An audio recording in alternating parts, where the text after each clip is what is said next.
I was on an LSD journey with my therapist and fairly high dose. And for some reason, I set about the task of trying to reduce the meaning of life to two principles. I don't know why, but I would start building this pyramid of meaning until I got to the apex. And then I would discover the flaw where it was flawed and the whole thing would crumble. And seriously, I did this for like 3 hours. And, God bless my therapist, just let me do it because he's a non-interventionist guy. He's got no ambition. He's just, okay, this is playing out. This is what you want to do. So finally, about the fifth time, got to the top, saw the flaw, pyramid crumbled. I collapsed on the floor and I threw up.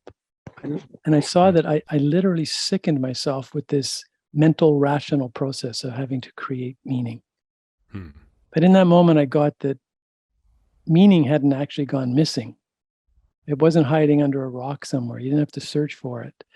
What I was missing was not content, but contact.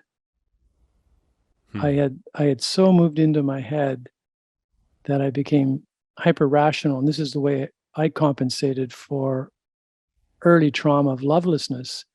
And in the presence of that lovelessness or failures of love, I concluded that there was no meaning. So it set off a lifelong journey of, I got to find meaning. Where's the meaning? What, and so libraries full of the Alexandrian library full of books was my life, and served me well in some ways. But then when I opened my eyes after I threw up, I saw my therapist sitting there and the two principles were given to me. And they were, there is an other. I looked at him, there's an other. This guy actually exists. And I couldn't figure, it was unfathomable. It was unfathomably other to my otherness. And then the second principle came in, I care. I had to travel across universes to get to me. And then I started weeping because the way of coping with all my heartbreak was to pretend I didn't care. So it was the moment that care genuinely came back online. And I realized that the only way to bridge the infinite otherness of the other was to care by grace, given these two principles. And they turned out to be ethics. And and subsequently I read a guy, Jewish philosopher named Emmanuel Levinas, who wrote a book called Infinity and Totality. It's hard to read, so I'm not recommending it necessarily. But what I realized is, and what he got, is that ethics precedes metaphysics. It precedes spirituality. It precedes philosophy and theology. It's built into the fabric of the world. We're born with this, yes, the infinite otherness of the other, but love is the only thing, therefore, which connects us. I had a firsthand experience of the roots of narcissism, my own narcissism. Because when we can't actually get out of ourselves to see the otherness of the other, as this was my experience, I was like dumbfounded, like I saw him in an infinite mystery. Like, Jesus, whoa, this other mysterious creature, look at you.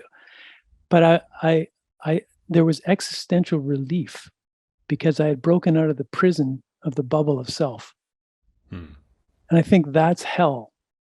That defines psychological and emotional hell, when you can't get outside of yourself to really make contact with the other.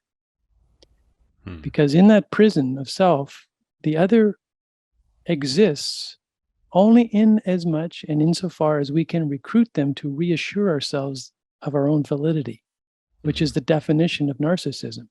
In other words, we exploit people. We don't come into relationship with them. We exploit them to reassure ourselves that we're somebody. And when we're doing that, there actually is no other. And when we're doing that, we just are continually reiterating back on this loop, existential loop of self, of narcissism. And I think what people are wanting to do more than anything else is to break out of that and into authentic relationship. And E. E. Cummings was getting at this, I think, when he penned that line, "So you, I come into being. You call me into being. You summons me. Your vulnerability as a human being, and you into being because you see my vulnerability and there I am.